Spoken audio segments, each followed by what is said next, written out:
ఈరోజు భగవద్గీత 2వ అధ్యాయంలో 64వ శ్లోకానికి ప్రతిపదానికి అర్థం తాత్పర్యం తెలుసుకుందామండి. గురు బ్రహ్మ గురు విష్ణు గురుదేవో మహేశ్వర గురు సాక్షాత్ పరబ్రహ్మ తస్మై శ్రీ గురువే నమః. రాగద్వేష వియుక్తైస్తు విషయానింద్రియైశ్చరన్ ఆత్మవశ్యైర్విధేయాత్మ ప్రసాదమధిగచ్చతి. తు కానీ రాగద్వేష వియుక్తై కోరిక ఏవగింపు లేనివి, ఆత్మవశ్యై తనకు లోబడినవి అయిన ఇంద్రియై ఇంద్రియాలతో విషయాలను చరణ్ భోగించువాడైన విధేయాత్మ సంయుత చిత్తుడైన వ్యక్తి ప్రసాదం నిర్మలత్వాన్ని అధిగచ్చతి పొందుతాడు. కానీ సంయుత చిత్తుడైన వ్యక్తి ప్రియ వస్తువుల ఆసక్తి నుండి, అప్రియ విషయాల ద్వేషం నుండి విడిపడతాడు.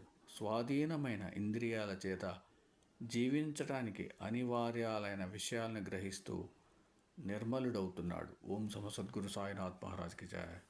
ఓం సమసద్గురు భరద్వాజ్ మహారాజ్కి జయ. ఓం నమో వాసుదేవాయ నమః.